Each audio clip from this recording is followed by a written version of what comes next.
Sarah Martinez had always been careful. As a medical supply coordinator for remote villages in the Amazon rainforest, she knew the dangers of the jungle better than most. But on that humid Tuesday morning in March, as her small cargo plane lifted off from Manaus, Brazil, she felt confident about the routine supply run to 3 isolated communities along the Rio Negro. The pilot, Carlos, was experienced and had flown these routes for 15 years. A weather report showed clear skies for the next 6 hours. Sarah had made this same journey dozens of times over the past 2 years, bringing essential medicines and medical equipment to villages that had no other connection to the outside world. As they flew over the endless green canopy, Sarah reviewed her checklist. The first stop was Villa Esperanza, where she would deliver antibiotics for a pneumonia outbreak among the children. The second stop was Comunidade São Pedro, which desperately needed insulin for their diabetic patients.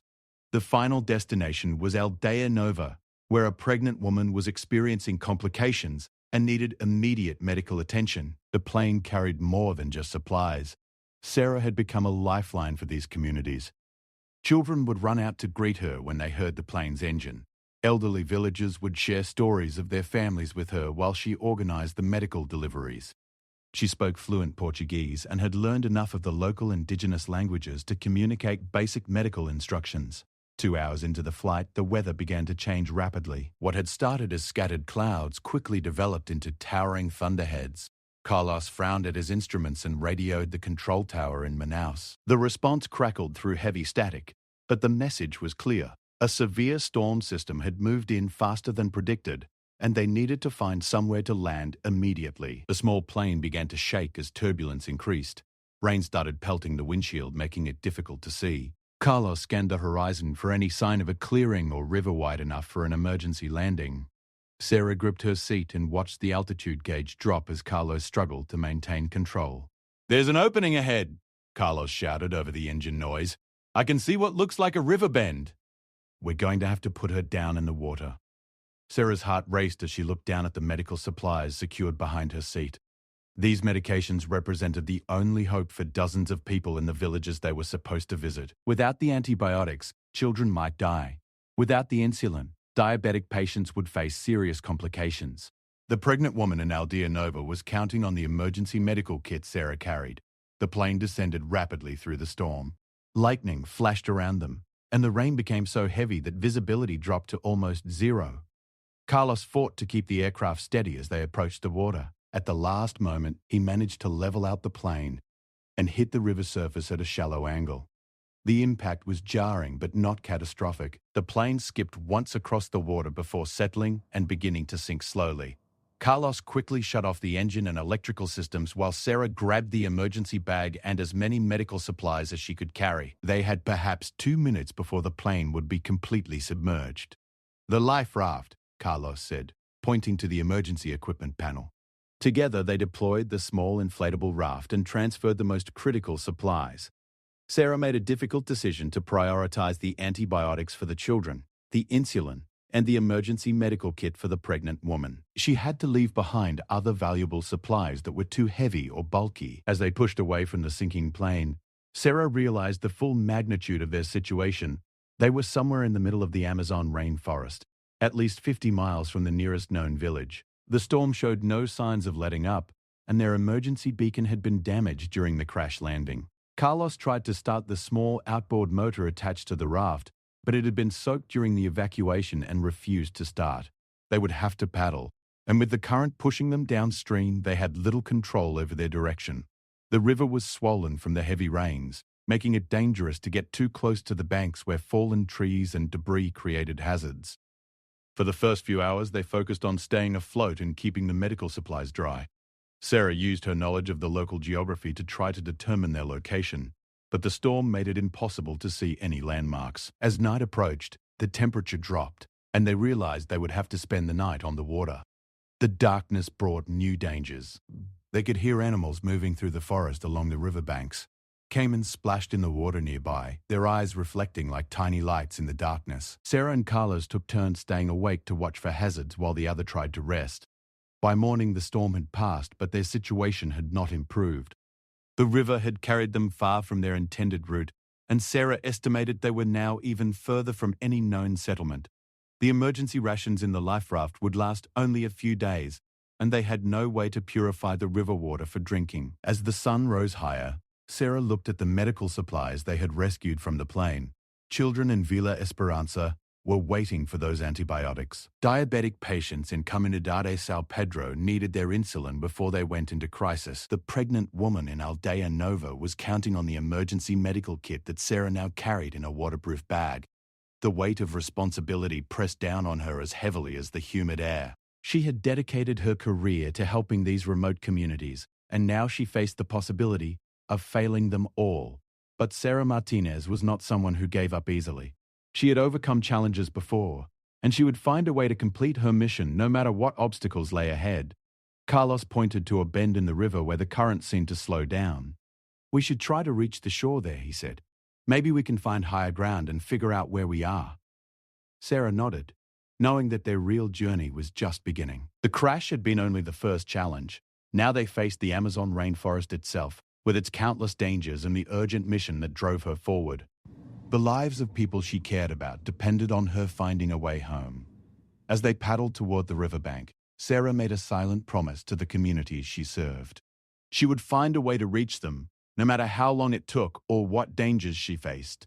The medical supplies in her waterproof bag represented more than just medications. They represented hope, and Sarah was determined not to let that hope die in the jungle. The riverbank was muddy and unstable, but it felt like solid ground after spending a night floating on the unpredictable current. Sarah and Carlos pulled the life raft onto a fallen log and secured it with rope. The morning sun was already hot, and the humidity made every movement feel exhausting. Sarah carefully checked the medical supplies, relieved to find that the waterproof containers had protected the most critical medications. Carlos studied the landscape around them, trying to identify any familiar features. The forest stretched endlessly in every direction, a green wall that seemed impenetrable. After 15 years of flying over the Amazon, he had developed a good sense of direction, but the storm had disoriented him completely. "I think we're somewhere between the Rio Negro and the Rio Solimões," he said, pointing southeast. But I could be wrong. The storm carried us much further than I expected. Sarah opened her GPS device, but the dense canopy blocked the satellite signal. She had brought a compass and a basic map of the region, but without a clear starting point, navigation would be largely guesswork. She estimated they had at least 3 days of walking ahead of them to reach any known settlement, and that assumed they chose the right direction. They decided to follow the river downstream, hoping it would eventually lead to a larger waterway, where they might encounter other travelers. Sarah fashioned a makeshift backpack from the life raft material to carry the medical supplies, while Carlos gathered what remained of their emergency rations and water purification tablets. The first day of walking was brutal. The jungle floor was uneven and treacherous, covered with fallen branches, thick roots and patches of swampy ground that threatened to swallow them with each step. Insects swarmed around them constantly, and despite their insect repellent, both Sarah and Carlos were soon covered with bites that itched and burned in the humid heat. Sarah's mind kept returning to the villages she was supposed to visit. By now, the medical staff at Villa Esperanza would be wondering why she had not arrived. Children with pneumonia symptoms would be getting worse without the antibiotics. She imagined their worried parents waiting at the small clinic, hoping to see the familiar sound of her plane approaching. As they pushed through thick undergrowth, Carlos suddenly stopped and held up his hand. He had heard something moving through the forest nearby. They stood perfectly still, listening to the sounds of breaking branches and heavy footsteps. A large jaguar emerged from the vegetation about 30 yards away, its powerful muscles rippling under its spotted coat. The jaguar looked at them for what felt like an eternity but was probably only a few seconds. Sarah remembered her training about jungle wildlife. Make yourself look large, avoid direct eye contact, and back away slowly. The jaguar seemed more curious than aggressive, but Sarah knew that could change quickly if it felt threatened, or if it had cubs nearby. Carlos slowly reached for a fallen branch while Sarah continued backing away. The jaguar watched them for another moment, then turned and disappeared back into the forest as quietly as it had appeared. They'd both released the breath they had been holding and realized how much danger they faced with every step through this wilderness. By late afternoon, they reached a point where the river widened significantly. Carlos thought he recognized the area and believed they were approaching a junction with a larger tributary. If he was correct, they might find a small fishing village, or at least encounter other people who could help them find their way. As evening approached, they prepared to spend their first night in the forest. Carlos gathered dry wood for a fire, while Sarah used her medical knowledge to identify edible plants and check for any injuries from their trek. She was concerned about a cut on Carlos's leg that had become infected from the dirty water during the plane crash. The fire provided light and helped keep insects at bay, but it also attracted other attention. Throughout the night, they heard animals moving around their small camp. Sarah dozed fitfully, waking frequently to tend the fire and listen for threats. She kept the medical supplies close to her at all times, knowing they represented the only hope for the people waiting for her in the villages. On the second day, their progress slowed even more. Carlos's infected leg made walking painful, and Sarah was beginning to show signs of dehydration despite their careful rationing of water. The river they were following seemed to curve endlessly through the forest without leading to any signs of human habitation. Midday brought a sudden downpour that lasted for 2 hours. They took shelter under a large tree, but the rain was so heavy that they were soaked within minutes. The rain collected in natural depressions and tree hollows, providing them with much-needed fresh water, but it also made the forest floor even more treacherous. When the rain stopped, Sarah made a difficult decision. She opened the emergency medical kit and used some of the antibiotics meant for the children in Villa Esperanza to treat Carlos's infected wound. It went against everything she believed about her mission, but she knew that Carlos's condition would only worsen if left untreated, and she needed him healthy if they were going to survive. "These were meant for sick children," she said as she cleaned his wound. "But those children won't get any help if we don't make it out of here alive." Carlos understood the weight of her sacrifice. "We will find a way to get more antibiotics to those children," he promised. "This is not the end of your mission." That evening, as they prepared another simple camp, Sarah heard something that made her heart race with hope. In the distance, barely audible above the sounds of the forest, she could hear human voices. They were too far away to understand the words, but the rhythmic sound suggested people working together. Possibly fishermen preparing nets or villagers gathering food. Carlos heard it too, and despite his injured leg, his spirits lifted. They decided to risk traveling after dark, moving slowly toward the sound of human activity. Sarah gathered their supplies and carefully secured the medical kit. After 2 days in the wilderness, they might finally be approaching civilization. As they moved through the forest in the darkness, guided by occasional glimpses of firelight through the trees, Sarah felt a renewed sense of determination. She had already overcome the plane crash, survived 2 nights in the Amazon, and maintained her commitment to the medical supplies that could save lives. The voices grew clearer as they approached, and Sarah realized they were hearing Portuguese mixed with an indigenous language she recognized from her visits to remote villages. These were people who might know the way to the communities she needed to reach. Her mission was not over yet. The small settlement that appeared through the trees looked like a miracle in the darkness. Several families had built simple shelters along the riverbank, and fishing boats were pulled up on the muddy shore. Children played near a central fire while adults worked on nets and prepared food. Sarah and Carlos emerged from the forest like travelers from another world. Their clothes were torn and muddy, their faces covered with insect bites, and their exhaustion was evident in every step. But Sarah still carried the waterproof bag with the medical supplies, and her determination to complete her mission burned as bright as the village fire. The villagers immediately welcomed them with the kind of hospitality that Sarah had experienced throughout the Amazon. They were offered food, clean water, and a place to rest. But more importantly, the village elder recognized Sarah's description of the community she needed to reach and confirmed that they were indeed possible to reach by river. As Sarah explained her mission to deliver critical medical supplies, she saw the understanding and respect in the villagers' eyes. They knew the importance of medicine in their remote world, and they were prepared to help her continue her journey. The first major obstacle had been overcome, but Sarah knew that the most challenging part of her mission still lay ahead. The village elder, a weathered man named João, who had lived along the rivers for 70 years, studied the simple map Sarah had drawn in the dirt. He traced the waterways with his finger and nodded slowly as he calculated distances and travel times. The communities Sarah needed to reach were familiar to him, but getting there would require navigating through some of the most challenging parts of the river system. Villa Esperanza is 2 days by canoe if the water levels cooperate, João explained in Portuguese. But the children there? They are sick now?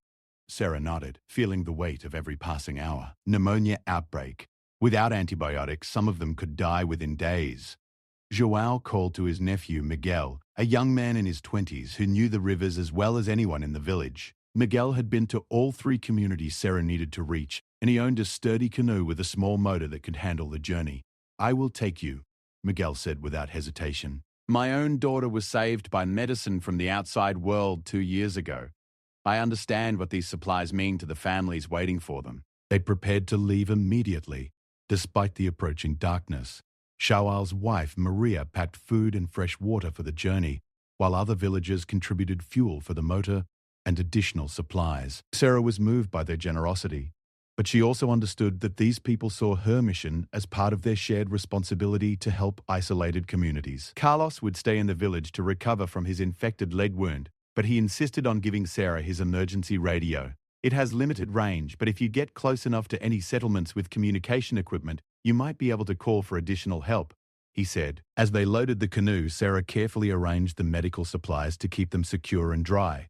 She had enough antibiotics left to treat the children in Villa Esperanza, sufficient insulin for the diabetic patients in Comunidades São Pedro, and the complete emergency medical kit for the pregnant woman in Aldea Nova. Every item had been preserved through the crash, the trek through the jungle, and the uncertainty of the past 3 days. The river at night presented new challenges. Miguel navigated by memory and instinct, reading the subtle signs of current and depth that were invisible to Sarah. The small motor pushed them steadily upstream against the current, but progress was slow. They had to stop frequently to check their position and avoid obstacles in the water. During one of their stops, Miguel received disturbing news over his handheld radio. A fisherman from Villa Esperanza reported that several children had been hospitalized with severe pneumonia symptoms. The local health worker was doing everything possible, but without proper antibiotics, the situation was becoming critical. Sarah felt a surge of desperation mixed with determination. They were still more than a day away from Villa Esperanza, and time was running out for those children. She asked Miguel if there was any way to travel faster, but he explained that pushing too hard in the dark would risk damaging the motor or running aground, which would delay them even more. As dawn broke on their first day of river travel, they encountered their biggest obstacle yet. Heavy rains upstream had caused flooding that washed massive tree trunks and debris into the river channel. The waterway was blocked by a natural dam of fallen timber that would require hours to navigate around. Miguel studied the situation carefully. They could backtrack for several miles and take an alternate route, which would add at least 6 hours to their journey. Or they could attempt to portage the canoe and supplies over land around the obstruction, which would be exhausting but faster. "We carry everything," Sarah said without hesitation. "Those children cannot wait 6 more hours." The portage was brutal. They had to make multiple trips to carry the canoe, the motor, their supplies, and the precious medical equipment over rough terrain. Sarah insisted on personally carrying the medical bag, refusing to let it out of her sight even when she was exhausted from the physical effort. By midday, they were back on the water and making good progress toward Villa Esperanza. Miguel's radio crackled with an update from the village. One of the children, a 4-year-old boy named Roberto, was in critical condition. His fever had risen dangerously high, and he was having difficulty breathing. The local health worker was preparing for the worst. Sarah asked Miguel to push the motor to its maximum safe speed. Every minute mattered now, and she could not bear the thought of arriving too late to save Roberto or any of the other sick children. The medical supplies she carried represented the difference between life and death for these families. As they rounded a familiar bend in the river, Sarah saw the simple wooden buildings of Villa Esperanza appearing through the trees. Children and adults were gathered on the riverbank, having heard the sound of Miguel's motor approaching. Some of the faces showed relief, while others showed the anxiety of parents whose children were fighting for their lives. Sarah was out of the canoe before Miguel had fully secured it to the shore. She grabbed the medical bag and ran toward the small clinic where she knew the sick children would be waiting. The local health worker, a middle-aged woman named Lucia, met her at the door with tears of relief in her eyes. "Thank God you are here," Lucia said. "Roberto is very bad." 3 other children are also getting worse. Sarah immediately went to work, assessing each child's condition and preparing the appropriate antibiotic treatments. Roberto's fever was indeed dangerously high, but his symptoms responded quickly to the medication. Within hours, Sarah could see improvement in all 4 children, and by evening their conditions had stabilized. The relief in the village was overwhelming. Parents who had been preparing for the worst watched their children's breathing become easier and their fevers begin to break. Sarah had arrived just in time, but she knew her mission was far from over. After ensuring that Lucia had clear instructions for continuing the antibiotic treatments, Sarah and Miguel prepared to continue to Comunidade São Pedro. The insulin for the diabetic patients was temperature sensitive, and they had already been without their medication for longer than was safe. The journey to São Pedro took them through some of the most beautiful parts of the river system, but Sarah barely noticed the scenery.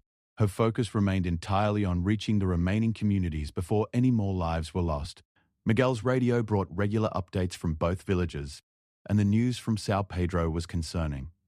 2 elderly diabetic patients were showing signs of serious complications. They arrived at Comunidade São Pedro just as the sun was setting on their second day of river travel. The village leader, an elderly man named Antonio, met them at the shore with obvious relief. His own wife was one of the diabetic patients, and her condition had deteriorated significantly without her insulin. Sarah quickly distributed the insulin supplies and worked with the local health volunteer to ensure proper storage and administration. The patients responded well to the medication, and within hours, their dangerous symptoms began to improve. Antonio's wife smiled for the first time in days as her blood sugar levels stabilized. The final destination, Aldea Nova, was only a few hours away by river. As they traveled through the night, Sarah learned that the pregnant woman, Elena, had gone into premature labor. The village had no trained midwife, and complications had developed that required immediate medical intervention. When they arrived at Aldea Nova just after midnight, Sarah found Elena in a critical condition. The emergency medical kit she carried contained exactly the supplies needed to manage the complications and ensure a safe delivery. Working by lamplight with Elena's family supporting her, Sarah successfully delivered a healthy baby girl. As dawn broke over Aldea Nova, Sarah finally allowed herself to feel the full magnitude of what she had accomplished. Despite the plane crash, the trek through the jungle, and the dangerous river journey, she had successfully delivered life-saving medical supplies to all 3 communities. Children were recovering from pneumonia, diabetic patients were stable, and a new life had been safely brought into the world. Miguel's radio crackled with news from the outside world. Search and rescue teams had been looking for Sarah's missing plane, and Carlos had been able to contact them from Joao's village. A helicopter was already en route to pick up Sarah and bring her back to Manaus. As Sarah prepared to leave Aldea Nova, the villagers gathered to thank her. Elena's husband presented her with a small wooden carving he had made for his newborn daughter. "You risked everything to help people you barely know," he said. "You are part of our family now." The helicopter arrived just as the morning mist was lifting from the river. As Sarah climbed aboard for the flight back to civilization, she looked down at the 3 communities she had fought so hard to reach. Children were playing outside the clinic in Vila Esperança. The elderly patients in São Pedro were sitting in the sun, their health restored. Elena was holding her healthy baby daughter in Aldea Nova. Sarah had completed her mission, against all odds. The journey home had taken her through dangers she had never imagined, but it had also shown her the true meaning of commitment and the power of communities working together to help one another. As the helicopter flew toward Manaus, Sarah was already planning her return to these remote villages, knowing that her work in the Amazon was far from over. The medical supplies she had protected so carefully during the crash and the dangerous journey had saved lives, but more importantly, they had demonstrated that no community was too remote or too isolated to deserve access to life-saving medical care. Sarah's dedication to her mission had proven that with determination, courage, and the support of good people, it was possible to overcome any obstacle in the service of helping others. The Amazon rainforest stretched endlessly below the helicopter. But Sarah no longer saw it as an impenetrable wilderness. She saw it as a network of communities connected by rivers, shared challenges, and mutual support. Her journey home had taught her that home was not just a place you returned to, but a responsibility you carried with you wherever your mission might lead.